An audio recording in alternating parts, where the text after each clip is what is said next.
Bismillahirrahmanirrahim. Assalamualaikum warahmatullahi wabarakatuh. Waalaikumsalam. Alhamdulillahilladzi ja'alal ilma taharatan linnufus wa nuran lil basair wa hadiyan ilal jannah. Ashhadu an la ilaha illallah wahdahu la syarika lah. Wa ashhadu anna Muhammadan abduhu wa rasuluhu sahibul burhan. Allahumma salli wa sallim ala rasulikal karim Muhammad sallallahu alaihi wasallam wa ala alihi wa ashabihi wa man tabi'ahu bi ihsanin ila yaumiddin. Summa amma ba'du. Puji dan syukur senantiasa dan tidak pernah bosan-bosannya kita panjatkan kehadiran Sang Maha Pencipta Allah Subhanahu wa Ta'ala, yang mana dengan limpahan karunia-Nya, rahmat-Nya, hidayah-Nya, serta anugerah-Nya kepada kita semua, kita kembali masih diberi kesempatan, kesehatan, dan usia panjang oleh Allah untuk sama-sama dan senantiasa mengabdikan diri kita di jalannya dengan menjalankan segala perintahnya dan menjauhi semua larangannya. Salawat diringi salam juga tidak pernah lupa pula kita hanturkan kepada junjungan alam Nabi besar Muhammad sallallahu alaihi wasallam, di mana beliau telah bersabda dalam sebuah hadis, "Man arada dunya fa'alaihi bil ilmi, wa man arada al-akhirata fa'alaihi bil ilmi, wa man aradahuma fa'alaihi bil ilmi." Barang siapa yang mau bahagia di dunia, caranya dengan ilmu. Dan barang siapa yang mau bahagia di akhirat, caranya dengan ilmu. Dan bagi barang siapa saja yang mau bahagia di dunia dan akhirat, juga caranya dengan ilmu pengetahuan. Bapak-bapak, ibu-ibu, kaum muslimin dan muslimat, jamaah pengajian yang dimuliakan oleh Allah, di dalam syariat kita, dalam melaksanakan ibadah, para ulama membaginya menjadi 3 bahagian atau 3 kategori. Ada ibadah yang wajib dilaksanakan oleh masing-masing individu kita. Di dalam fikih, ibadah jenis pertama ini disebut dengan ibadatun fardiyah, ibadah yang wajibnya atas masing-masing individu kita. Contoh, sholat 5 waktu tadi, itu tidak diwajibkan kolektif, tapi wajib atas masing-masing kita. Maka hukumnya sholat 5 waktu fardun ain, atas masing-masing kita sebagai seorang umat Islam. Sama juga hal ini dengan zakat. Zakat itu Allah wajibkan atas masing-masing bagi kita yang punya kepemilikan harta, yang hartanya sudah mencapai nisab dan haul. Nah, begitu juga Bapak Ibu yang dimuliakan oleh Allah dengan ibadah puasa. Itu contoh ibadah yang wajibnya atas masing-masing individu kita. Selain itu, Bapak Ibu yang dimuliakan oleh Allah, ada juga di dalam Islam yang disebut dengan ibadatun jam'iyah, ibadah yang wajibnya bukan atas individu-individu kita, tapi diwajibkan oleh Allah atas kelompok, atas jamaah. Dalam makna, kalau perintah agama itu telah dilakukan oleh sebahagian kelompok kita, maka kewajiban itu gugur atas sebahagian yang lain. Nah, kalau tadi yang pertama hukumnya fardun ain, karena wajibnya atas masing-masing kita. Yang kedua ini Bapak Ibu, wajibnya itu kifayah atau disebut dengan fardu kifayah. Kalau sudah dilakukan sebahagian oleh kita, maka gugur kewajiban itu atas sebahagian yang lain. Saya kasih contoh, misalnya tajhisul mayyit, mengurus jenazahnya kaum muslimin, mulai dari memandikan, mengkafankan, kemudian menyolatkan dan menguburkan, itu hukumnya fardu kifayah, bukan fardu ain. Tidak semua kita wajib. Bahkan khusus untuk dua yang pertama, memandikan dan mengkafankan, itu tidak boleh banyak orang terlibat. Di dalam fikih, jumlah maksimum orang yang boleh memandikan dan mengkafankan mayit itu tidak boleh lebih dari 7 orang. Angka 7 itu disimpulkan oleh para ulama dari sejumlah sahabat yang ikut langsung memandikan dan mengkafankan jasadnya Rasulullah. Dan itu sesuai dengan semangat saat kita ngurus jenazah. Nah, yang pertama semangatnya itu menjaga kerahasiaan. Yang kedua, meminimalisir jumlah orang tahu aib dari si mayit. Yang ketiga, tidak boleh orang yang memandikan atau mengkafankan itu menceritakan apa yang sudah dia lihat dari seorang jenazah. Nah, itu tidak boleh. Maka yang kedua pertama tadi itu tidak boleh terlibat banyak orang. Nah, tapi dua yang terakhir, mulai dari menyolatkan dan mengkafankan mayit atau mengantarkan mayit ke kuburan, itu disuruh rame-rame. Ya, bahkan dalam sebuah hadis Rasulullah SAW menyebut manitaba al janazatu hatta tusalli alaiha falahu qiratun. Yang mengantarkan jenazah sampai disolatkan dia dapat 1 qirat. Wa manittaba'aha hatta tudfana falahu qiratani. Yang ngantari jenazah sampai dikuburkan dia mendapatkan 2 qirat. Sahabat bertanya, wa mal qiratani ya Rasulullah? Apa yang Anda maksud dengan 2 qirat itu wahai Rasulullah? Rasulullah SAW menjawab, mislul jabalainil azimain, pahala sebesar 2 gunung yang sangat besar. Nah, jadi 2 pertama tidak boleh semua, 2 yang terakhir dianjurkan untuk kita lakukan semuanya. Nah, Bapak Ibu yang dimuliakan oleh Allah, dalam hal ini tajhisul mayyit itu wajibnya kolektif, bukan atas masing-masing kita, atau yang disebut dengan fardu kifayah. Contoh lain, dalam syariat Islam itu kewajibannya kolektif, sholat berjamaah. Bukan sholat 5 waktunya ya, tapi sholat 5 waktu yang dikerjakan secara berjamaah. Itu dalam mazhab Syafi'i hukumnya fardu kifayah. Kalau di satu kampung ada rumah ibadah, apakah bentuknya masjid atau menasah atau musalla atau surau, ada salah satu sholat 5 waktu yang tidak ada jamaahnya, maka satu kampung itu ikut menanggung dosa. Nah, maka harus ada dalam satu kampung itu yang menegakkan aktivitas sholat berjamaah. Kalau tadi misalnya ada kita yang telah melakukan sholat berjamaah, maka hukum sholat berjamaah wajib itu gugur kepada sebagian yang lain. Nah, itu wajibnya atas jamaah, disebut dengan amalun jam'iyah.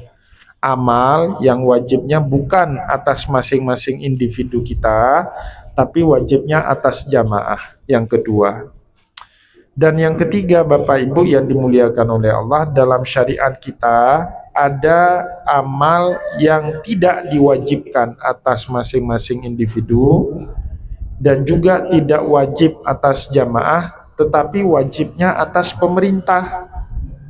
Bahkan kalau kita individu-individu kaum muslimin ingin melakukan ibadah itu dilarang sama Allah. Contohnya apa? Memungut, mengelola, dan mendistribusikan zakat. Itu tugasnya pemerintah. kecuali kalau kita diserahi, diminta bantu oleh muzaki untuk menyalurkan, itu beda. Tapi saya atas nama pribadi nggak boleh maksa Pak Hamdani bayar zakatnya ke saya, nggak boleh itu. Dan yang bisa melakukan itu pemerintah. Maka ulama tafsir sepakat saat Allah berfirman dalam surat At-Taubah, khuz min amwalihim, ambillah dari harta mereka sedekah, baik dalam bentuk sedekah maupun zakat yang dikelola.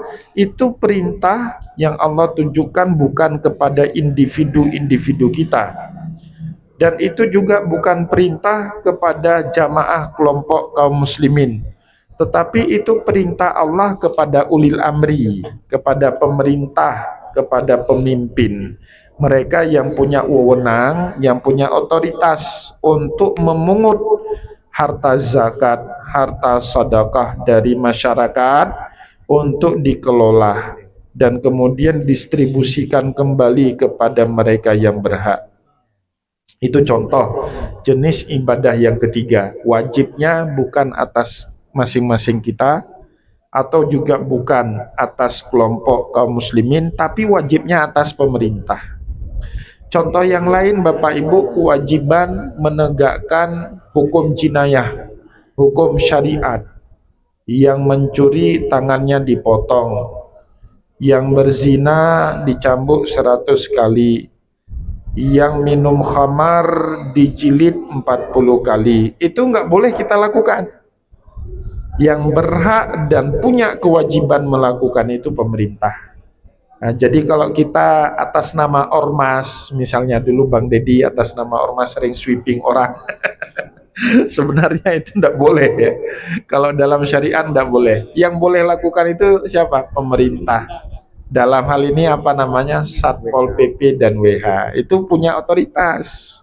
Kalau kita takutnya nanti main hakim sendiri. Belum tentu kan orang bersalah, lagi dua-duaan dengan perempuan, belum tentu bersalah. Ya boleh jadi itu istrinya atau adik perempuannya atau keponakannya. Ponakan perempuan kan mahram kita, ada anak dari abang kita kan mahram itu kita. Boleh kita berdua-duaan dengan dia, itu bukanlah termasuk khalwat yang dilarang dalam syariat. Maka penegakannya itu harus dilakukan oleh pihak yang berwenang atau oleh pihak yang berwajib. Nah Bapak Ibu kaum muslimin dan muslimat jamaah pengajian yang dimuliakan oleh Allah, kalau kita pahami tiga kategori pelaksanaan ibadah di dalam Islam tadi, maka ibadah kurban yang baru saja kita lakukan kemarin, itu kalau kita baca dalam hadis ataupun dalam kitab-kitabnya para ulama, Rasulullah SAW melakukan kurban bukan dalam kapasitas beliau sebagai pemimpin, tapi dalam kapasitas beliau sebagai Muhammad, hambanya Allah, sekaligus nabi utusannya Allah Subhanahu wa Ta'ala. Jadi perintah kurban itu perintah pribadi Allah kepada Rasulullah, bukan atas kapasitas nabi sebagai kepala negara atau kepala pemerintahan. Apalagi Bapak Ibu ijma para ulama setelah turunnya surat An-Nahl atau surat Al-Kautsar, inna a'tainakal kautsar fasholli li rabbika wanhar. Itu Rasulullah setiap tahunnya kurbannya tidak lagi seekor kambing, tapi sudah 2 ekor kambing. Dalam hadis disebut Taha Rasulullah sallallahu alaihi wasallam bikabsyaini amlahaini abyadaini aqranaini. Semenjak turunnya ayat tadi, setiap tahunnya Rasulullah sallallahu alaihi wasallam berkurban dengan 2 ekor hewan kibas yang gemuk, berwarna putih dan memiliki 2 tanduk yang sempurna.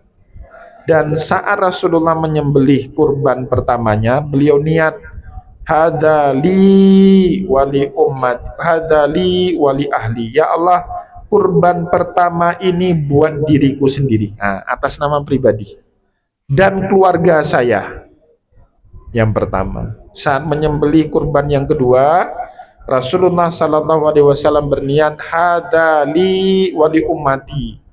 kambing yang kedua ini buat saya dan buat umat saya yang tidak sanggup berkurban. Nah, jadi atas nama pribadi, dan tidak ada satupun riwayat di mana Rasulullah SAW diceritakan ngambil kas negara atau kas Baitul Mal untuk membiayai pelaksanaan kurbannya beliau. Nah, itu tidak pernah kita temukan cerita, maka sehingga para ulama menarik sebuah kesimpulan, kurban itu dari 3 kategori ibadah tadi masuk dalam kategori yang pertama, dia ibadatun fardiyah, wajibnya atas masing-masing kita, bukan atas jamaah kaum muslimin, apalagi pemerintah dalam kapasitasnya sebagai pemimpinnya umat Islam. Namun demikian, Bapak Ibu yang dimuliakan oleh Allah, ada fatwa memang di dalam satu kitab mazhab Syafi'i. Nama pengarang kitab itu Syekh Mustafa Dibbughah.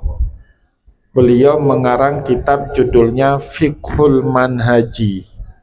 Di dalam kitab Fiqhul Manhaji, beliau berfatwa boleh seandainya seorang pemimpin muslim berkurban menggunakan sumber dari dana Baitul Mal, tapi bukan untuk kepentingan pribadi, untuk kepentingan kaum muslimin.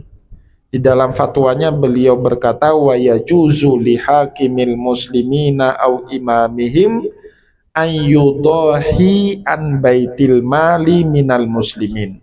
Dan boleh bagi seorang pemerintah atau seorang imamnya kaum muslimin, seandainya dia kurban dan ngambil sumbernya itu dari Baitul Mal, dan tidak diatasnamakan kurban pribadi, tapi itu kurbannya kaum muslimin, karena sumbernya bukan duit pribadi, tapi duit dari Baitul Mal.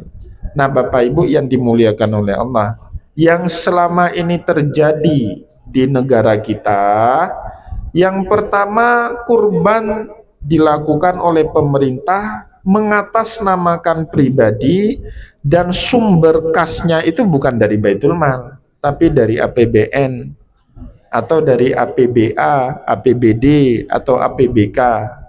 Nah, padahal yang diizinkan oleh Syekh Muhammad Al-Bughah, seandainya uang kasnya itu berasal dari Baitul Mal.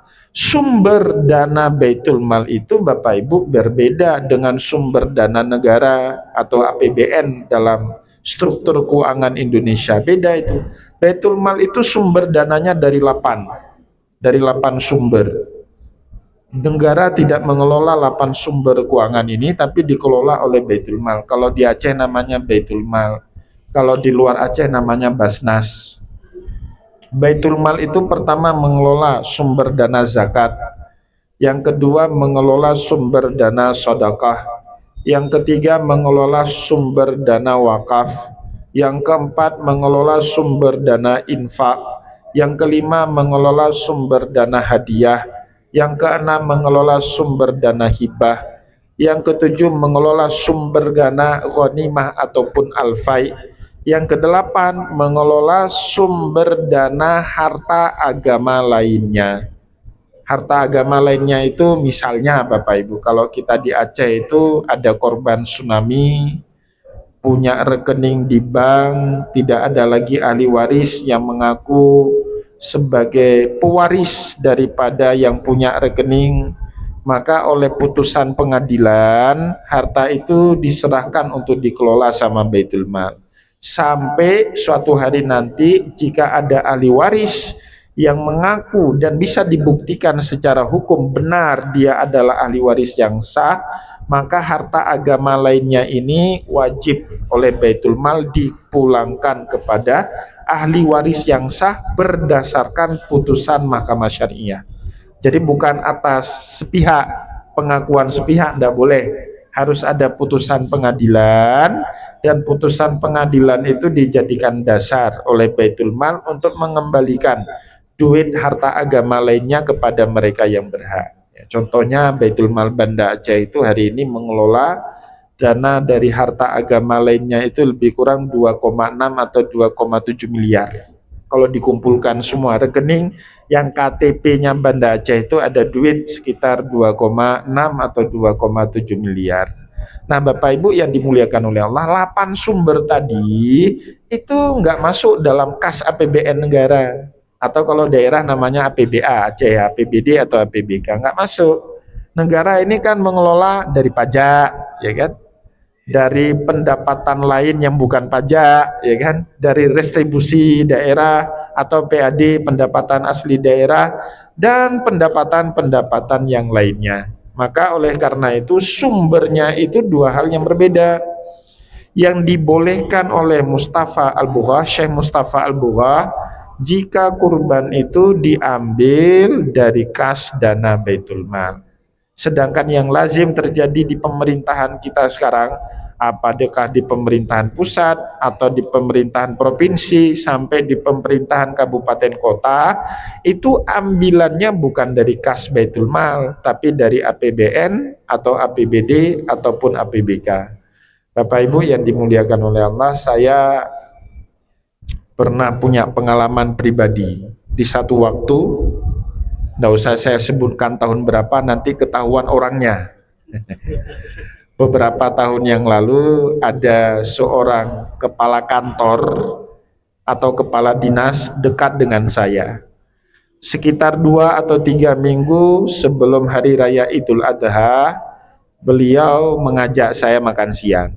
Setelah makan siang, balik ke kantor beliau, ya, masuk ke ruang kerja beliau. Biasanya kan di ruang kepala dinas itu ada sofa. Ya di rumah saya kebetulan nggak ada sofa. Jadi kapan lagi bisa menikmati sofa kan? Duduk-duduk saya sambil nyantai di sofa itu. Saya lihat yang bersangkutan kepala dinas ini sibuk sekali. Dia nggak duduk bersama saya di sofa, tapi duduk di kursi dan meja kerjanya, lagi nyelesain beberapa tanda tangan atau amprahan. Karena saya ngomong dia nggak respon, akhirnya saya mendekat ke meja kerja dia. Saya lihat ternyata beliau sedang menandatangani beberapa amprahan, judul di atasnya Kurban Gubernur Aceh. Tapi pakai anggaran daerah. 23 kabupaten kota masing-masing dapat seekor sapi. Saya bilang sama yang bersangkutan, "Bang, kan kurban pakai duit pribadi, mana boleh pakai dana daerah?" Nah, dia jawab, "Alah beka ruhai, itu gara-gara drone tegar hamarin gadah jabatan-jabatan lu." Nah, Bapak Ibu yang dimuliakan oleh Allah, ada pembenarannya di dalam fatwa fikih, tapi syarat yang pertama itu diambil dari kas Baitul Mal, bukan dari APBN. Yang kedua, tidak mengatasnamakan pribadi dari pejabat yang berkurban, tapi itu kurbannya kaum muslimin. Kalau diambil sumber dana kurbannya dari kas Baitul Mal. Yang kedua, ada syarat yang ketiga, disampaikan oleh Imam Ibnu Hajar Al-Haytami di dalam kitab Tuhfatul Muhtaj. Beliau memberikan syarat ketiga, walil hakimil muslimin az-zibha min baitil mal idzat tasa'ah, dan boleh bagi penguasa ataupun pemimpin kaum muslimin menyembelih kurban dan mengambil sumbernya dari dana Baitul Mal idzat tasa'ah, kalau kas Baitul Malnya sehat. Nah, pertanyaan kita selama ini, apakah Baitul Mal apa di Aceh atau di luar Aceh, kasnya sehat-sehat saja? Nah, Bapak Ibu, Basnas itu pernah buat riset penelitian potensi zakat 800 atau berapa ya, 500 sekian kabupaten kota di Indonesia. Nah, sebagai contoh Banda Aceh tahun 2004 itu penelitian Banda Aceh di tahun 2004, Bapak Ibu, potensi zakatnya lebih kurang 36 miliar. Dengan asumsi kalau seluruh warga kota Banda Aceh yang telah wajib zakat menunaikan zakatnya di Baitul Mal kota Banda Aceh, maka tahun berikutnya tahun 2025 Baitul Mal Banda Aceh itu punya dana 36 miliar untuk dikelola dan didistribusikan kepada orang yang berhak untuk menerimanya. Tapi tahun 2025 kemarin Bapak Ibu, Baitul Mal Banda Aceh cuma mengelola 16 miliar. Berarti kan jauh dari jumlah potensi zakatnya. Nah, ini menandakan apa? Kas Baitul Mal itu tidak sehat-sehat saja. Kalau kas Baitul Malnya nggak sehat, maka program Baitul Mal itu skala prioritas. Kurban itu kan nggak wajib. Yang wajib itu apa? Menyantuni anak yatim, fakir miskin, membangunkan rumah kepada kaum duafa, kan? Nah itu nggak masuk prioritas kurban itu. Nggak boleh kata Imam Ibnu Hajar Al-Haytami kalau kas Baitul Malnya tidak sehat. Atau Baitul Mal Provinsi Aceh di tahun 2024 Basnas itu memprediksi kalau seluruh perusahaan yang ada di Provinsi Aceh, begitu juga setiap wajib zakat di Provinsi Aceh menunaikan zakatnya di Baitul Mal Provinsi Aceh, maka Baitul Mal Provinsi Aceh itu akan dapat 1,6 triliun di tahun 2025. 1,6 triliun itu banyak, Pak. Kalau kita belikan es cendol itu tenggelam kota Banda Aceh itu. Banyak itu duit, 1,6 triliun. Tapi Baitul Mal Provinsi Banda Aceh tahun 2025 lalu cuma mengelola dana 92 miliar. Jauh dari potensi zakatnya, jauh. Lah bagaimana Pak Ustadz kalau di nasional? Kebetulan Bapak Ibu, sekarang salah satu ketua Basnas Provinsi Jawa Barat itu kakak kelas saya waktu di Mesir. Muhammad Yusuf Tantawi nama beliau. Nanti boleh dicek di Google. Nah, jadi bulan Agustus tahun yang lalu bertemu dengan saya di satu acara Basnas di Jakarta. Provinsi Jawa Barat kan provinsi dengan kepadatan penduduk tertinggi di Indonesia. Jumlah penduduknya 40 juta lebih Bapak Ibu. Aceh itu cuma 5 jutaan, 5 juta lebih dikit lah Aceh itu. Jawa Barat itu provinsi kepadatan penduduk tertinggi, melebihi Jawa Timur itu Jawa Barat. Tapi Bapak Ibu, provinsi Jawa Barat, provinsi loh, bukan kabupaten. Nah, tapi provinsi Jawa Barat itu hanya mengelola dana zakat 12 miliar. 12 miliar. Kita bisa banyak kenapa ada konun yang mewajibkan ASN membayar zakatnya ke Baitul Mal Provinsi atau Baitul Mal Kabupaten Kota. Mereka nggak ada kanun, jadi PNS itu suka-suka mereka kalau mau bayar zakat ahlan wasalan, kalau nggak pun nggak bisa dipotong otomatis. Nah itu Bapak Ibu yang dimuliakan oleh Allah, kalau seandainya semua wajib zakat di Jawa Barat bayar zakatnya di Basnas Jawa Barat, pasti lebih banyak daripada Provinsi Aceh Bapak Ibu. Aceh aja potensinya 1,6 triliun, Provinsi Jawa Barat pasti potensinya lebih daripada itu. Apalagi Jawa Barat itu kan banyak industrinya ya. Daerah Cikarang itu kan daerah industri semua. Beda dengan kita nggak punya pabrik di Aceh ini. Di Jawa Barat hidup itu industri. Nah, maka oleh sebab itu Basnas atau Baitul Mal arus kasnya itu tidak baik-baik saja. Maka kalau kata para ulama, jika kas Baitul Mal tidak baik-baik saja, tidak boleh pemerintah mengambil sumber dana dari Baitul Mal untuk membeli hewan yang dijadikan kurban di hari raya Idul Adha. Itu tidak diizinkan. Maka Bapak Ibu yang dimuliakan oleh Allah, apa yang dilakukan oleh pemerintah itu baik sebenarnya. Tapi jangan dinamakan kurban. Bilang aja itu hadiah sapi buat masyarakat, enggak masalah. Karena kurban itu ada aturannya. Sapi itu 7 orang patungannya. Kambing itu 1 orang dari duit pribadi. Ada aturannya. Sama persis seperti yang terjadi di sekolah sekarang Bapak Ibu anak-anak. Tiap bulan setor 50.000 sama kepala sekolahnya. Pada saat hari raya Idul Adha dibelikan 3 ekor sapi. Silakan, bagus, semangatnya itu kan bagus, itu melatih anak-anak untuk mau berkurban. Tapi tolong jangan disebut itu sebagai kurban, itu bukan kurban.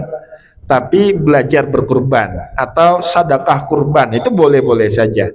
Nah, pemerintah yang dilakukan oleh pemerintah itu bagus, bagi-bagi duit daripada duitnya diambil sama koruptor.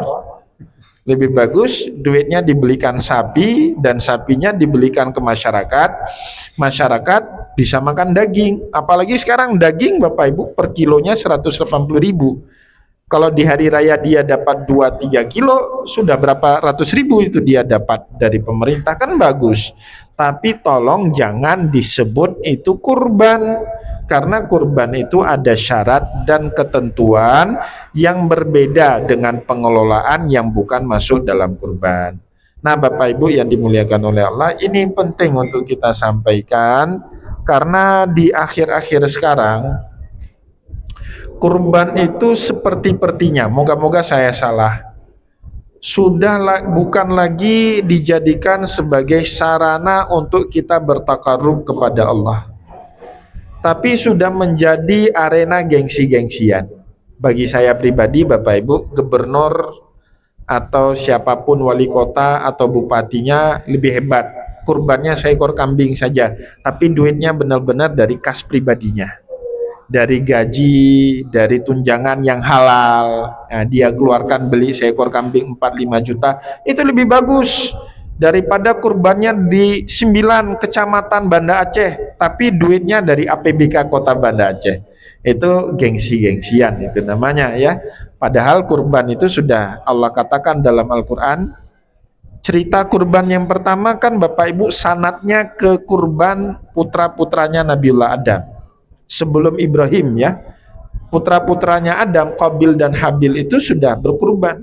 Watslu alaihim naba'a banai Adama bilhaq. Muhammad tuturkanlah cerita tentang kurbannya dua putra Adam dengan sebenar-benarnya. Idh qarraba kurbanan fatuqubbila min ahadihima walam yutaqabbal minal akhar. Saat keduanya berkurban, satu orang kurbannya diterima sedangkan yang lain tidak. Qabil kurbannya tidak diterima, Habil kurbannya diterima sama Allah. Maka Bapak Ibu, kita hari ini kurbannya kan nggak pakai tumbuh-tumbuhan, kurbannya pakai hewan ya. Merujuk sanatnya itu kepada kurban yang diterima Habil. Habil hari itu bawa kambing diterima sama Allah, sedangkan Qabil bawa hasil bumi, bawa hasil kebun, bawa hasil sawah. Kurban nggak diterima sama Allah. Tapi bukan itu jadi alasannya. Allah di akhir ayat tadi berkata, qala innama yatakabbalullahu minal muttaqin. Kurban yang diterima sama Allah, kurban yang dipersembahkan oleh orang yang punya nilai takwa kepada Allah. Bukan gengsi-gengsian, ya kan? Bukan cempat gagah-gagahan. Tapi kurban itu murni tempat kita bertakarub kepada Allah Subhanahu wa taala. Hal yang sama nanti diulang sama Allah dalam surat Al-Hajj ayat 36. La yanalallaha luhumuha wala dima'uha.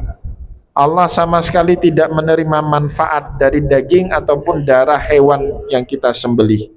Walakin yanaluhu taqwa minkum. Yang diterima sama Allah apa? Ketakwaan kita.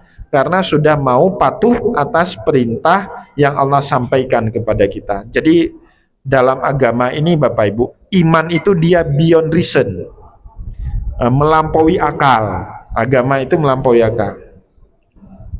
Saya pernah ditanya sama seorang jamaah, Pak Ustadz, habis pengajian ada sesi tanya jawab. Jamaah ini bertanya, Pak Ustadz, apakah kita bersalawat kepada Nabi itu termasuk zikir? Saya bilang, saya jawab, ya tentu. Karena salawat kita kepada Nabi Muhammad itu perintah Allah. Innallaha wa malaikatahu yusalluna 'alan nabi ya ayyuhalladzina amanu sallu alaihi wasallimu taslima. Kemudian saya elaborasi jawabannya. Bahkan kalau Allah perintahkan kita hari ini untuk berzikir dengan kata PAPMA, jangan dibaca, dieja aja Bapak Ibu. PAPMA, enggak usah dibaca ya, dieja aja. Maka perintah itu pun jadi zikir Pak. Setiap hari PAPMA, PAPMA, PAPMA. Walaupun itu kata keji sekali, kotor sekali itu kata kan. Tapi kalau Allah sudah perintahkan itu jadi zikir, jadi ibadah. Sama Bapak Ibu, kayak perintah Allah ke Ibrahim untuk sembelih anaknya. Itu kan nggak manusiawi. Mana ada itu perintah yang manusiawi? Bapak disuruh sembelih anak kandungnya sendiri. Tapi karena itu perintah Allah, jadi ibadah.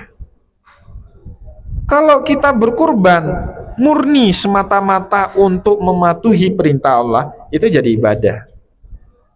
Tapi dalam kurban kita terselip niat yang lain, ya, gengsi-gengsian, nah itu bukan ibadah itu.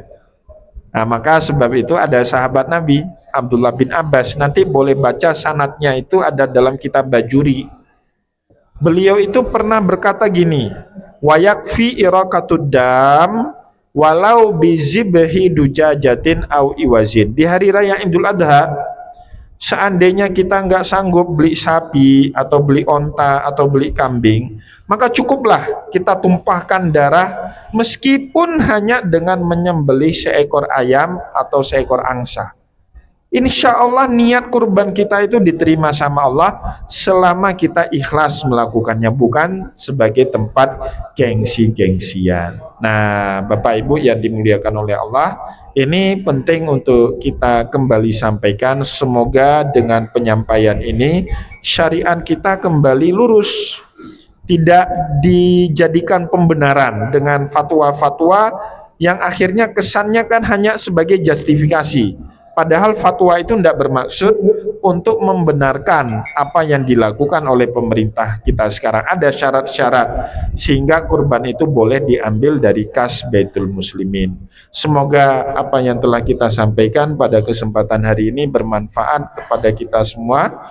Saya mohon maaf jika ada yang tidak berkenan. Wallahu muwaffiq ila aqwamit thariq wa nasrun minallah fatun karim. Wassalamualaikum warahmatullahi wabarakatuh. Waalaikumsalam warahmatullahi wabarakatuh. Terima kasih banyak kepada Ustadz yang sudah menyampaikan materinya, dan materi ini kayaknya di beberapa masjid udah disampaikan juga Ustadz. Mungkin ada yang pernah ikut pengajian sebelum-sebelumnya di beberapa masjid di Banda Aceh, Ustadz juga pernah sampaikan. Dan ini memang update kondisi hari ini kan, kontroversi dan juga menjadi perbincangan juga di tengah-tengah masyarakat. Kurban pakai APBN kan gitu, kok pakai APBA, APBD, APBK segala macamnya. Dan alhamdulillah hari ini kita dapat sebuah kepastian, dapat sebuah ilmu. Dan kalau kita buka di Google tuh memang keluar dia fatwa MUI tentang kurban dengan APBN. Di situ memang kalau kita baca boleh boleh pakai APBN ya. Jadi memang kontroversi. Tapi kalau dengar pengajian yang Ustaz sampaikan tadi, insya Allah kita dapat pencerahan. Silakan, mungkin ada yang ingin bertanya. Kayaknya langsung Bang Willy ini. Cepat. Dari tadi menyimak nih Ustaz. Udah ada rencana. Bismillahirrahmanirrahim. Assalamualaikum warahmatullahi wabarakatuh. Singkat saja Ustadz. Tadi saya menyimak tadi, makanya tadi saya nggak kemana-mana mata saya. Memang krusial sekali pertanyaan Ustadz. Ada dua hal yang ingin saya tanyakan Ustadz. Yang pertama Ustadz, bagaimana hukum kita berkurban Ustadz ke satu tempat, pembagiannya Ustadz? Bagi yang pengurban sebenarnya berapa bagian yang harus kita dapat, dan ini menjadi polemik di setiap kampung kita. Ada yang dapat 1, 3, 5 dan seterusnya. Ini bagaimana Ustadz supaya kita bisa tahu gitu, bukannya kita tidak ikhlas tapi kita menurut syariat Islam yang sudah disampaikan. Itu yang pertama Ustadz. Yang kedua Ustadz, ketika kita berkurban Ustadz, bahagian mana saja yang bisa kita dapat dari hewan itu? Contoh misalnya, apakah kulit-kulitnya kita dapat, apakah kepala-kepala yang dapat, atau bagaimana Ustadz?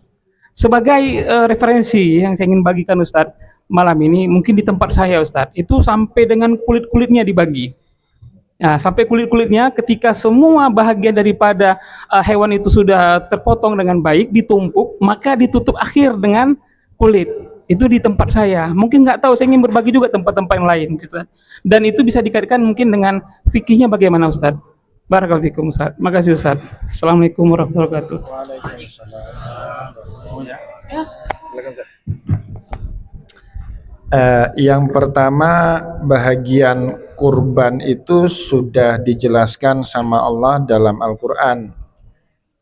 Allah berfirman, fakulu minha wa at'imul qani'a wal mu'tar. Makan sebahagian dari daging kurban dan sisanya dibagi-bagi kepada al-qani wal mu'tar, kepada orang yang tidak mampu maupun orang yang mampu. Maka kurban itu kalau saya sering mengistilahkannya seperti JKA sebelum kena pergub. JKA itu kan semua kita dapat, baik yang kaya raya ataupun yang miskin orang Aceh pasti dapat JKA. Kurban seperti itu. Kurban itu beda dengan sedekah, beda dengan zakat. Bang Willy ini nggak boleh terima zakat karena orang kaya. Biasanya 10 plus Ya, yang desi 8 plus itu nggak boleh dapat zakat itu. Yang boleh dapat zakat siapa? Ya fakir, miskin kan gitu. Tapi kalau kurban itu persis seperti JKA sebelum kena pergub. Orang kaya dapat, orang miskin dapat. Bahkan dalam hemat saya, Bapak Ibu, kalau ada di kampung kita orang kaya yang nggak berkurban, dan di kampung itu ada kurban, setelah kambing atau sapi disembelih, daging kurban yang pertama yang kita antar ke rumah orang kaya itu. Antar terus. Jam 10, jam 11 pagi antar dulu. Pak, Assalamualaikum Pak, ini ada kurban dari orang fakir di kampung kita buat Bapak. Ya moga-moga dengan itu tahun depan dia mau berkurban. Tapi takutnya nggak berkurban juga, pindah kampung lain. Khawatirnya kan gitu, pindah kampung lain.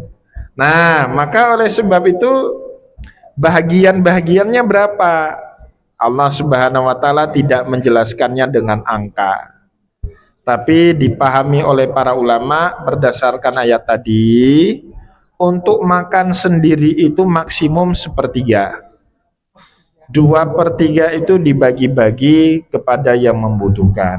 Nah, Bapak Ibu, jadi yang boleh diambil untuk diri sendiri itu 1/3 dari daging kurban. Sedangkan yang dibagi-bagi kepada orang lain itu 2/3-nya. Kalau sapi itu ada 3 atau ada 100 kilo, berarti maksimum yang boleh kita ambil untuk kita itu 35 kilo.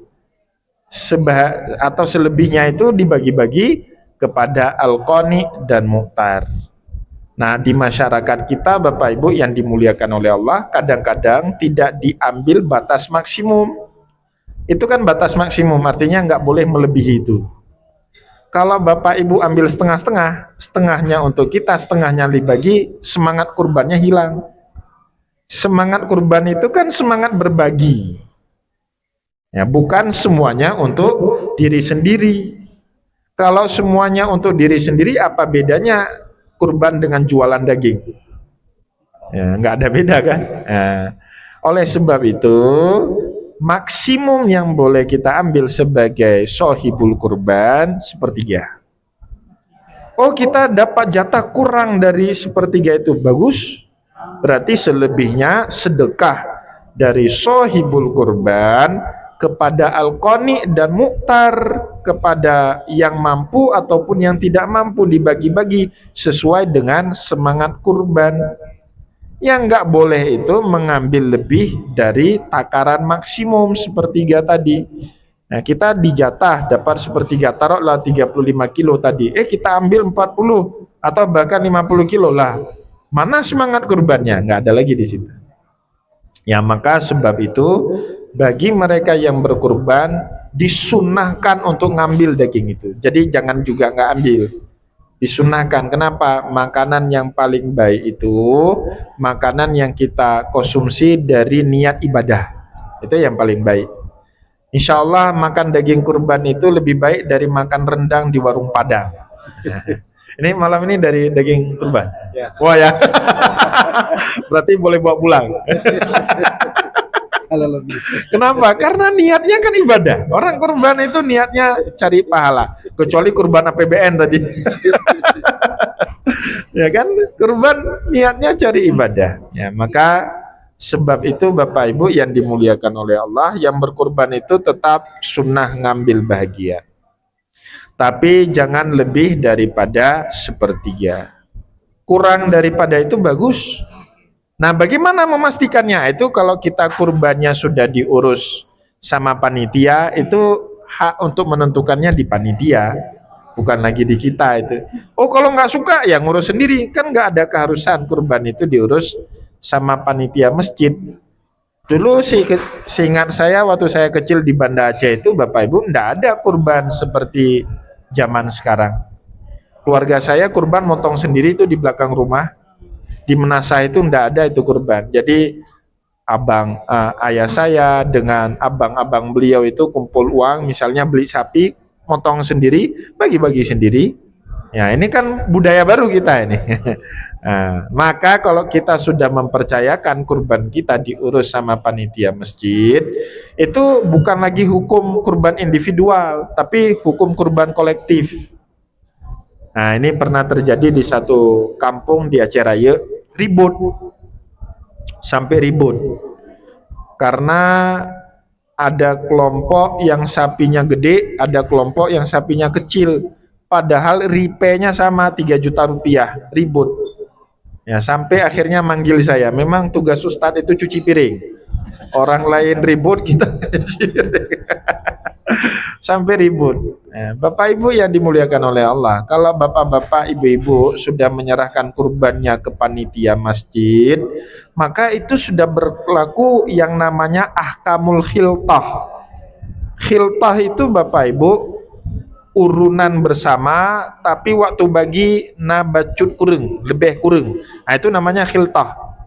Khiltah itu disimpulkan oleh para ulama dari kisah Ashabul Kahfi.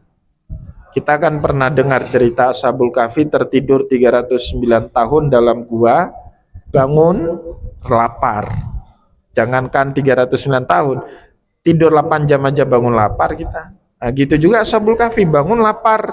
Faba'asu ahadakum biwarikikum hadhi ilal Madinah. Maka mereka ngumpul duit, urunan, meripe. Falyandur ayuha azka ta'aman falyatikum birizkim minhu walyatalattaf wala yushiran nabikum ahada. Kemudian minta satu orang pergi ke pasar beli makan yang paling enak, bawa kemari nanti kita makan bersama. Nah, makan bersama itu kan Bapak Ibu, nah bacut kurang, lebih kurang. Ada yang makannya banyak, ada makannya dikit. Ya, yang kolesterol makannya dikit, yang sehat-sehat makannya banyak.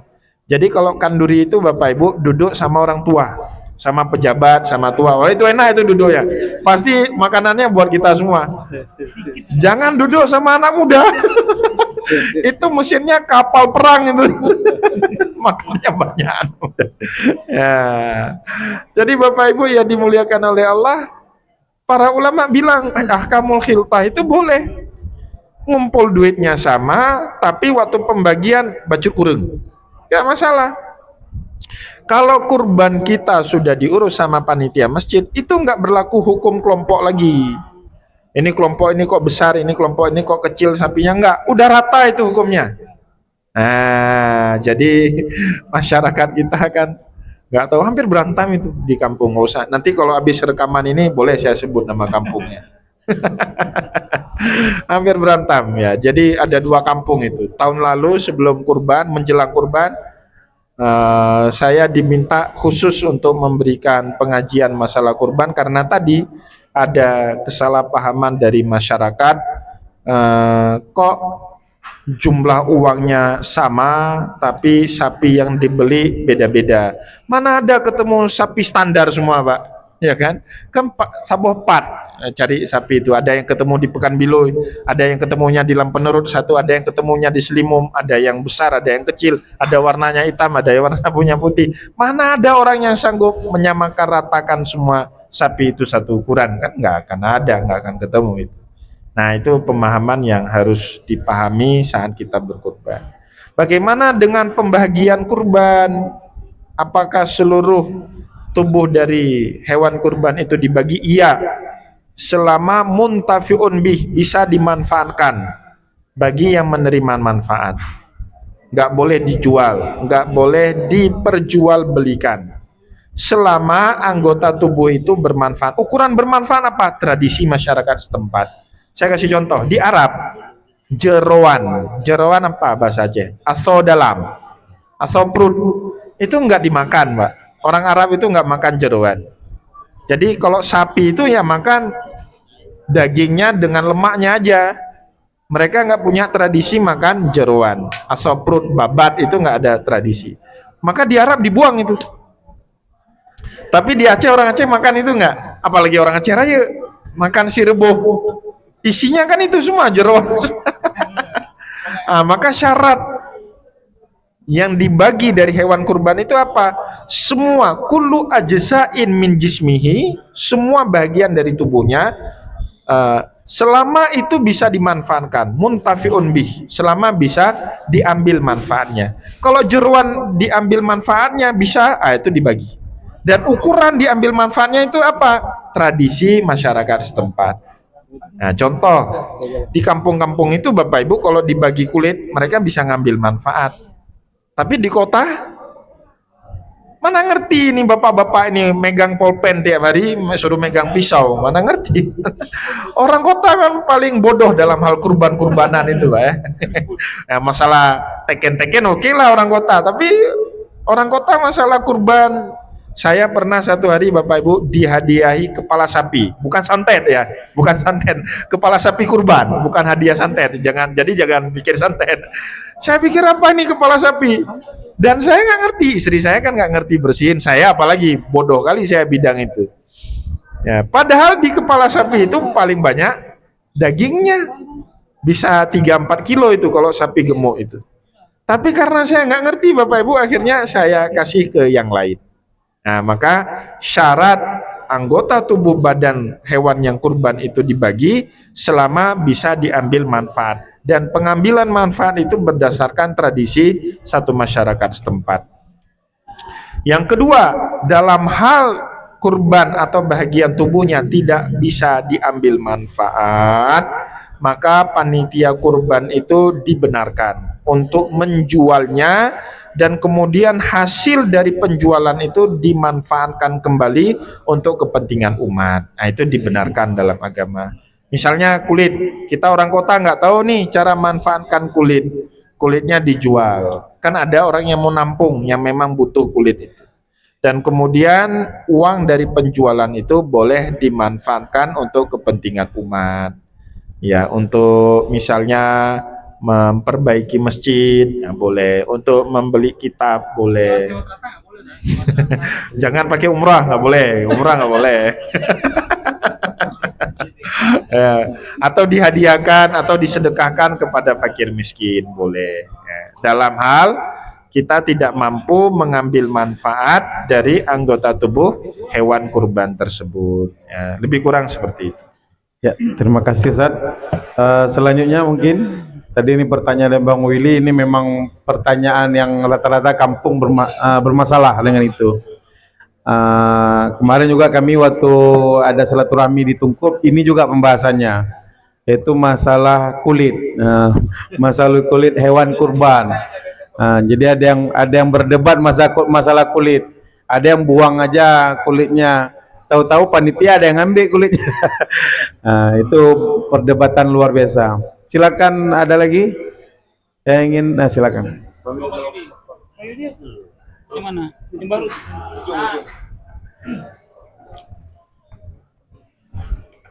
Assalamualaikum warahmatullahi wabarakatuh. Mau menanyakan terkait dengan, saya juga pernah dengar ini Ustadz, terkait dengan penyebutan kurban dan kurban sunnah.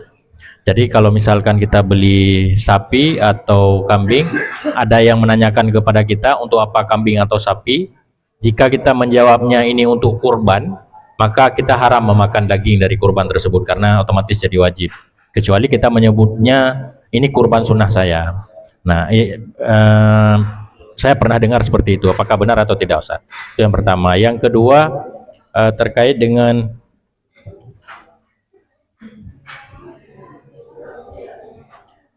panitia mengambil lebih bagian, Ustaz. Jadi kalau misalkan ada hak panitia, kalau masyarakatnya dapat misal satu satu tumpuk, boleh tidak panitia yang sudah bekerja ini mengambil dua karena mereka sudah lelah, atau memang tidak boleh mengambil dari daging tersebut, mereka hanya dibolehkan diberikan apa istilahnya itu seperti biaya khusus dari si pemilik kurban.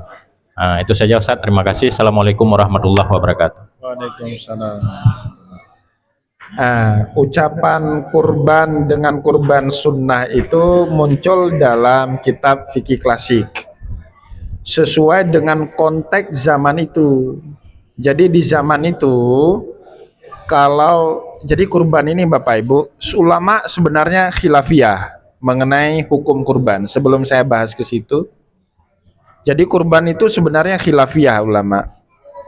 Jumhur ulama termasuk juga di dalam mazhab Syafi'i memahami kurban itu hukumnya sunnah muakkadah bagi yang mampu. Bagi yang tidak mampu bahkan tidak sunnah untuk berkurban. Tapi bagi yang mampu, dia sunnah muakkadah untuk berkurban. Sebagian ulama termasuk di dalam mazhab Hanafi dan sebagian ulama Syafi'i berpendapat kurban itu wajib bagi yang mampu, bukan sunnah muakkadah, tapi sudah wajib bagi yang mampu. Alasannya apa? Rasulullah tiap tahunnya kurban, tidak pernah meninggalkan kurban. Padahal kalau satu ibadah itu sunnah, sesekali ditinggalkan oleh Nabi supaya tidak dipahami itu wajib. Contoh salat taraweh, sengaja itu ditinggalkan sama Rasulullah supaya nggak ada umat yang memahami kalau taraweh itu jadi wajib. Rasulullah itu rajin betul bersiwak itu sebelum sholat, saat berwudu, tiap hari bersiwak. Tapi pernah Rasulullah khawatir kalau beliau terus bersiwak jadi wajib, maka beliau tinggalkan kadang-kadang sebelum sholat nggak bersiwak. Tapi kurban tidak pernah ditinggalkan oleh Nabi. Maka sebagian ulama memahami kurban itu wajib, hukum dasarnya wajib. Sedangkan ulama yang memahami kurban itu hukum dasarnya sunnah muakkadah, memahami kurbannya Nabi tiap tahun itu khusus bagi Nabi saja, bukan bagi kita.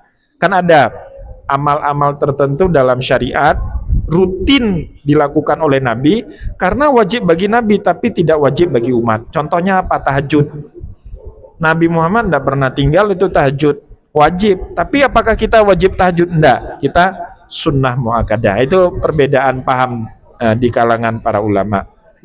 Nah nanti dari sini bapak-bapak, ibu-ibu akan paham kenapa orang Turki itu banyak kurban. Bahkan sering kurbannya itu dikirim ke tempat kita. Karena di Turki itu bapak ibu mayoritasnya Hanafi. Dalam mazhab Hanafi kurban itu hukum dasarnya wajib bagi yang mampu. Jadi surplus kurban di sana dikelola oleh ormas, sebagiannya dikirim ke negara-negara Islam yang lain. Kita termasuk yang menjadi bahagian daripada itu. Nah, Bapak Ibu kaum muslimin dan muslimat jamaah pengajian yang dimuliakan oleh Allah, bagi ulama yang berpendapat kurban ini wajib, kalau hanya disebut kurban, maka yang dimaksud dengan kata kurban itu adalah kurban wajib tadi, kecuali ditambahkan kata sunnah. Sunnah itu hukum nomor 2. Hukum dasarnya apa? Wajib.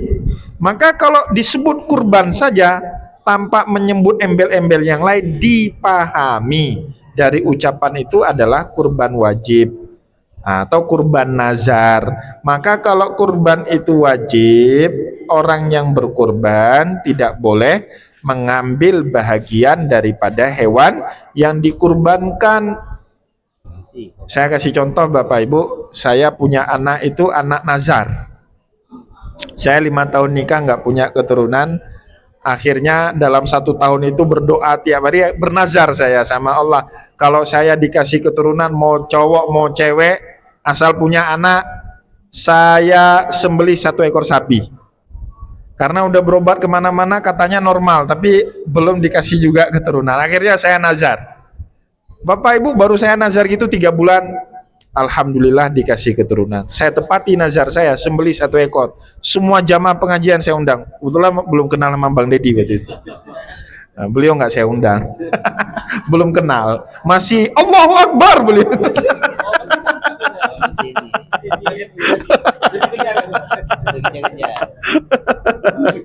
Jadi saya undang semua. Jadi jamaah yang datang itu kan, Ustaz nggak makan. Ya nanti aja saya bilang. Saya nggak boleh makan itu. Saya makannya nasi padang. Beli satu bungkus nasi padang makan sendiri.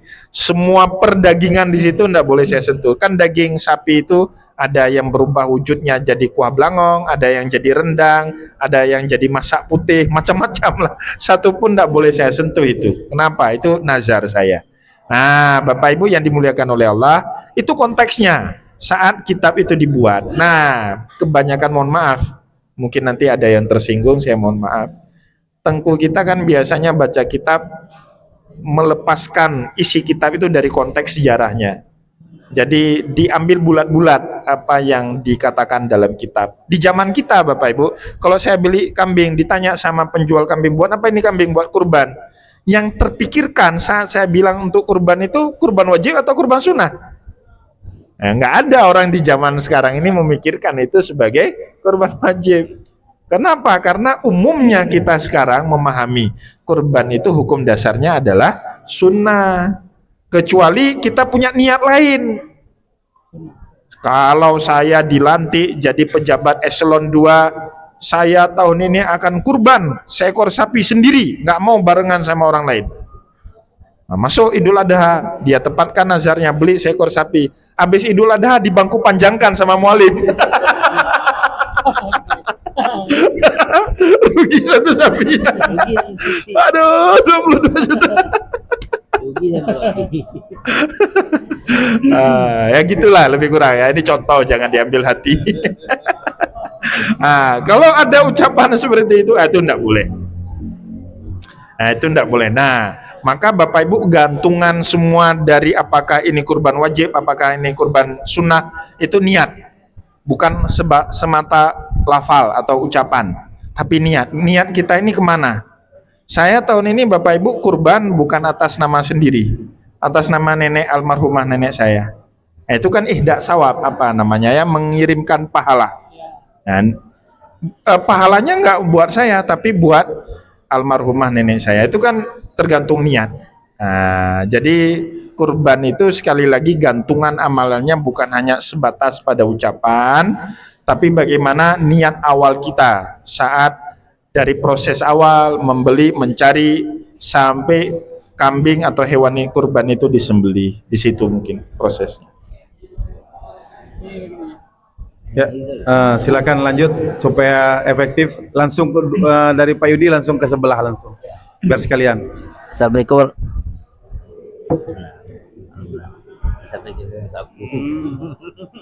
Assalamualaikum warahmatullahi wabarakatuh. Assalamualaikum. Izin nanya Ustadz, kalau kita berkurban kambing itu apakah sepertiga bagian juga? Kan berarti kalau sepertiga untuk ini kan udah habis jatahnya. Terus yang satu lagi, kita menukar jatah pengurban, misalnya kita kurban sapi kan sepertiga yang dapat, tapi kita tidak mengambil sapi, meminta tukar dagingnya ke kambing. Sebaiknya juga dari kita kurban kambing meminta tukar untuk sapi, itu bagaimana hukumnya? Karena yang kita kurbankan kan bukan yang kita sapi, tapi yang bukan kambing, artinya memintanya. Itu bagaimana, itu aja. Pas baliknya. Sekalian, Pak. Assalamualaikum warahmatullahi wabarakatuh. Waalaikumsalam. Kalau di hari raya Idul Adha sering dikatakan korban. Ada orang di saat lahirnya anak disebut hakikah. Dalam hal ini yang ingin kami tanyakan, pada saat kita potong korban itu bagaimana doanya? Apakah harus kita yang potong atau kita serahkan sama Pak Imam? Lebih baik macam mana? Itu aja. Terima kasih. Assalamualaikum warahmatullahi wabarakatuh. Kalau kurbannya kambing juga bagiannya sama. Fakulu minha wa at'imul qani'a wal mu'tar, itu berlaku bagi semua hewan. Mau onta, mau sapi, kerbau, kambing, kibas, domba sama. Oh, kambingnya kurus Pak Ustadz, cuman ada 10 kilo. Ya udah 3 kilo buat kita, 3,5 kilo. Lebihnya dibagi-bagi buat orang. Nggak boleh lebih daripada itu. Nah, kalau kurbannya kambing. Nah, kalau kurbannya kolektif gimana? Nah, Bapak Ibu, karena kurbannya kolektif berlaku hukum kolektif tadi, ahkamul khiltah. Nah, misalnya Bapak Ibu kasih kambing nih ke panitia kurban di masjid. Oh, ngambilnya nggak kambing, ngambilnya sapi, boleh. Walaupun yang paling baik kita ngambil sesuai dengan hewan yang kita kurbankan. Tapi kalau ditanya boleh apa enggak, ya boleh. Kenapa? Karena kita sudah bersama tadi, hukum bersama, bukan lagi hukum individu-individu. Kecuali kalau Bapak kurbannya sendiri-sendiri. Kalau sendiri-sendiri ya nggak berlaku hukum khiltah, hukum kolektif. Jadi kalau kita sudah kurban dengan kolektif, maka pakai hukum kolektif. Ya, hukum kolektifnya jet baju saho. Nah, prinsipnya seperti itu. Yang kedua, sebenarnya pembahasan kurban, akikah, dan satu lagi dam itu sama. Itu tidak ada bedanya itu. Dam, kurban, akikah itu sama. Syariatnya secara umum garis besarnya sama. Contoh, yang namanya kurban baru disebut kurban kalau disembelihnya setelah matahari naik sejengkal tangan, waktu syuruk atau waktu duha. Kalau ada bapak-bapak yang menyembelih saat matahari belum terbit, ba'da sholat subuh, itu nggak dianggap kurban. Begitu juga kurban hanya boleh disembelih sebelum matahari terbenam. Kalau di tanggal 10 Zulhijjah atau tanggal 11 Zulhijjah kita nyembeli kambing di malam hari untuk kita bakar buat sate, maka itu bukan kurban. Ya, sedekah kambing biasa lah, atau meramin biasa, atau megang biasa. Hal yang sama juga berlaku sama akikah dan dam. Bapak Ibu punya cucu, cucunya mau diakikahkan, tunggu matahari naik sejengkal tangan. Nah, baru kita nyembeli hewan, dan hewan itu disebut hewan akikah, hewan dam. Nah, itu contoh, sama itu hukumnya. Begitu juga dam. Dam itu bukan hanya kambing, dengan sapi pun boleh. Bahkan kalau pelanggaran berat saat kita haji, itu budnah namanya. Budnah itu nggak cukup dengan menyembeli kambing ataupun sapi, tapi harus menyembeli onta. Pelanggaran berat yang dimaksud apa? Berjima atau berhubungan suami istri saat sedang berihram. Itu pelanggaran damnya itu nggak cukup dengan menyembeli kambing, harus menyembeli onta. Sama juga akikah. Akikah itu nggak hanya dengan kambing, dengan sapi pun boleh, dengan kerbau pun boleh, dengan onta pun boleh.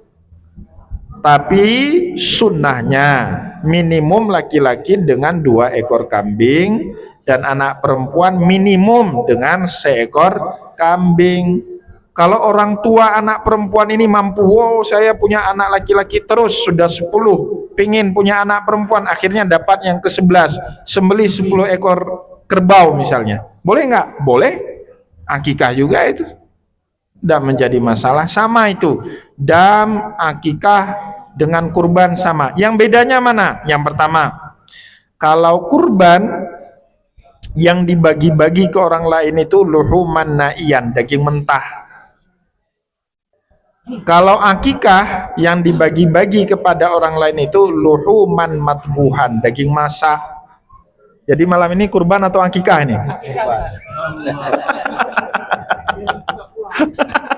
Enggak, kalau kurban bawa pulang ada plastik.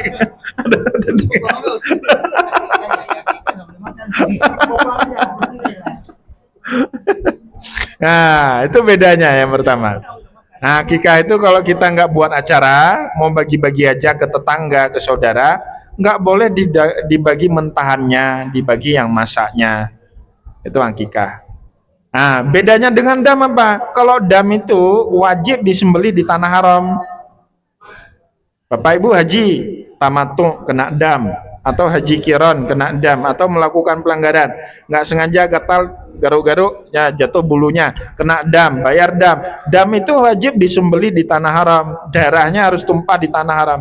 Oh, saya di Mekah tapi di luar batas tanah haram, nggak sah. Atau di Madinah nggak sah, apalagi di tanah air lebih nggak sah. Tapi kalau kurban dimanapun boleh. Nah, Bapak Ibu tinggal Banda Aceh, tapi kepingin betul ada kurbannya yang disembelih di tanah suci Mekah, boleh, tidak masalah. Asal masih dalam batasan hari tasyrik. Itu bedanya kurban dam dengan akikah. Jadi dalam kitab fikih biasanya pembahasan kurban dam dengan akikah itu disatukan pembahasannya.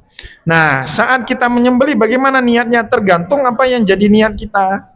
Dan akikah itu Bapak Ibu boleh juga untuk orang lain, walaupun tanggung jawab akikah itu ada sama orang tua si anak.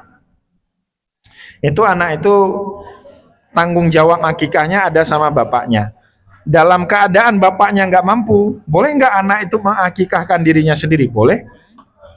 Dia udah dewasa, dapat cerita dari mamanya, ayahnya dulu kurang mampu secara ekonomi.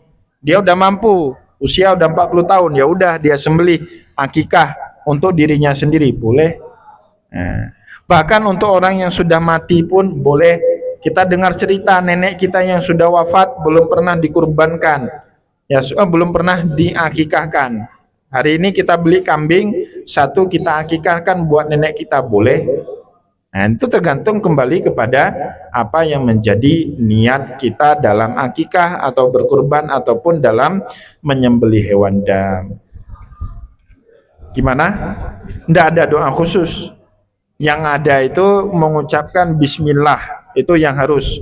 Karena kalau nggak diucapkan bismillah, kata Allah, wa ma uhilla li ghairillahi bih. Tadi ayat yang kedua, pada rakaat kedua kita baca, hurimat alaikumul maitatu waddamu walahmul khinzir wa ma uhilla li ghairillahi bih. Semua yang disembelih tanpa menyebut nama Allah jadi bangkai. Jadi waktu disembelih itu minimal mengucapkan bismillah. Sunnah lagi ditambah dengan Allahu Akbar. Kalau akikah sebelumnya baca surat Al-Ikhlas 3 kali. Kalau anak laki-laki setelah diakikah baca surat Yusuf. Kalau anak perempuan setelah diakikah baca surat Maryam. Itu sunnah-sunnah semua. Nggak ada pun nggak masalah. Kalau kurban setelah bismillah Allahu Akbar sunnah takbiran. Allahu Akbar, Allahu Akbar, Allahu Akbar. La ilaha illallah wallahu akbar, Allahu akbar walillahil hamd. Kalau enggak ditakbirkan gimana? Enggak apa-apa. Yang penting diucapkan bismillah Allahu Akbar. Enggak ribet agama ini, Pak. Gampang sekali. Hewan yang beruan waktu ditembak bismillah Allahu Akbar. Nah, itu menjadi uhilahnya.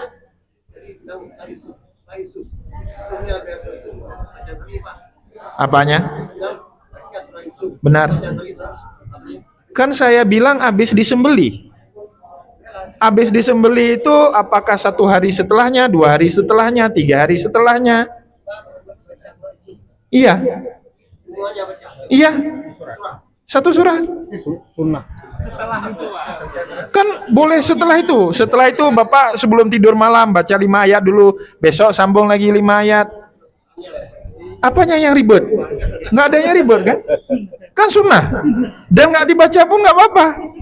Tapi kalau mau dibaca lebih baik. Nah, sunnah semua. Jadi mohon maaf, masyarakat kita mencawol antara wajib dengan sunnah sehingga merepotkan diri sendiri. Nggak ada yang ribet syariat Islam ini. Yang penting disembelih 3 urat leher itu harus putus. Nah, urat wadijan, urat mari, urat hulkum. Urat hulkum, urat yang darinya keluar masuk udara. Kalau dia udah putus bunyi suara. Nah, itu urat hulkum. Wadijan yang darinya keluar masuk darah, arteri bahasa biologinya. Kalau itu putus muncrat darah. Yang ketiga urat mari, urat yang masuk darinya makanan dan minuman ke dalam tubuh hewan. Kalau sudah putus pasti ada sisa-sisa makanan, ada sisa rumput di urat mari itu. Itu yang harus putus. Salah satu yang nggak putus, hewan itu jadi bangkai.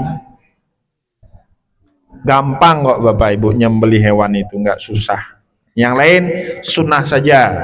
Kalau ada alhamdulillah, kalau nggak ada pun ya nggak apa-apa, nggak berdosa. Gitu ya. Seperti itu. Ya, terima kasih banyak Ustadz. Mungkin berharap tidak ada lagi pertanyaan karena jangan. Oh ya. Yang nomor 2 tadi belum terjawab. Apa itu nomor 2? Boleh tidak panitia kurban? Oh, dapat punya 2. Oh ya. Nah, dulu gini, Ali bin Abi Thalib pernah diperintahkan ngurus kurban Nabi. Amarani Rasulullah sallallahu alaihi wasallam an aquma ala badini. Aku satu hari diperintah untuk ngurus kurbannya Rasulullah. Wa amarani alla nu'ti al jazara minha syai'ah. Dan aku juga diperintah untuk tidak bagi daging kurban itu kepada tukang sembelihnya, tukang jagalnya. Kata Imam Ali, wa nahnu nu'tihi min indina. Kami ngongkosi orang itu. Kami ongkos, enggak kami kasih daging kurban, tapi kami ongkos khusus. Nah, dari hadis itu para ulama berijtihad. Kalau seandainya yang ngurus kurban itu diongkosi, dia ndak boleh lagi nerima daging kurban. Karena kan udah profesional, udah dapat bayaran. Ya, jadi nggak lagi gotong royong. Tetapi kalau gotong royong, ya maka orang yang ngurus boleh dapat kurban masyarakat, boleh dapat kurban hak panitia. Dia dapat hak kurban panitia, punya hak, dan sekaligus kan dia anggota masyarakat. Nah, juga dapat hak masyarakat. Oh, dia juga yang berkurban, dapat hak ketiga sebagai orang yang berkurban. Ya. Lah, bagaimana kalau seandainya kita mau kasih kepada orang yang ngurus kurban kita, walaupun dia sudah dibayar? Boleh, kata para ulama, asal tidak diambil dari jatah 2/3. 2/3 itu tidak boleh gugat, itu kepada masyarakat untuk dibagi-bagi. Terus diambil dari mana? Jatah dari yang berkurban sepertiga tadi. Nah, misalnya dari sepertiga tadi diambilkan, tadi kita bilang di kampung-kampung kan nggak ngambil sampai batas maksimum sepertiga. Paling yang kurban itu dapat 2-3 kilo, ya kan? Sisanya mau dikasih dikit kepada yang ngurus kurban boleh. Berarti itu sedekah tambahan dari orang yang berkurban kepada mereka yang mengurus kurbannya kita yang telah berkurban. Tapi tidak boleh diambil dari 2/3 karena dia nggak ada hak dari situ. Nah, gitu juga masak, kan di kampung-kampung biasanya waktu kurban diambil daging sebagian untuk dimasak. Itu nggak boleh ngambil jatah 2/3, itu nggak boleh ganggu gugat. Jatah 2/3 itu nggak boleh ganggu gugat. Tapi jatahnya orang yang berkurban, dia sedekah lagi, nah kita ambil, itu boleh.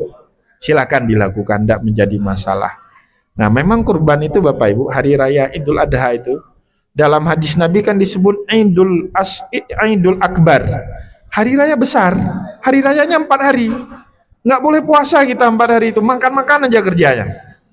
Ya, bahkan kalau di Aceh sudah hari Selasa pun masih makan-makan ini. Memang Idul Adha itu hari raya besar, hari tasyrik. Kalau Idul Fitri itu tok sehari aja hari rayanya. Nah, setelah itu nggak ada lagi hari raya. Nah, maka untuk menjalankan semangat Idul Adha, hari raya besar itu, daging kurban itu memang peruntukannya untuk makan-makan, bukan untuk disimpan tahun depan lagi. Bukan. Ya, maka di zaman Nabi itu ada larangan dulu ya, waktu kurban nggak rame, Rasulullah melarang daging kurban itu disimpan. Tujuannya apa? Untuk segera dihabisi, makan rame-rame. Tujuannya itu. Nah, maka kalau kita menghapus makan rame-rame itu semangat kurbannya jadi hilang. Justru semangat kurbannya di situ saat rame-rame itu bersama, ngumpul-ngumpul, ada daging, makan, ketawa, silaturahim. Nah, itu namanya hari raya. Hari raya itu kan nggak boleh ada yang sedih. Semua harus bahagia. Maka sampai hari ini saya nggak setuju. Kalau di hari raya ada orang buka kedai itu saya nggak setuju. Kok cari rezeki? Rezekinya kan udah dicukupkan dengan daging kurban, ya kan? Nah, bolehlah mungkin karena Banda Aceh kota wisata, susah cari makan wisatawan dari luar daerah, mungkin di hari raya kedua atau ketiga bolehlah, tapi hari raya pertama jangan. Ini di hari raya pertama udah buka Indomaret. Nah, kalau saya jadi wali kota, saya keluarkan perwal yang buka Indomaret, saya Pilih saya. kampanye ya. Ya, mungkin seperti itu yang bisa saya jawab. Semoga ada manfaatnya. Assalamualaikum warahmatullahi wabarakatuh. Waalaikumsalam.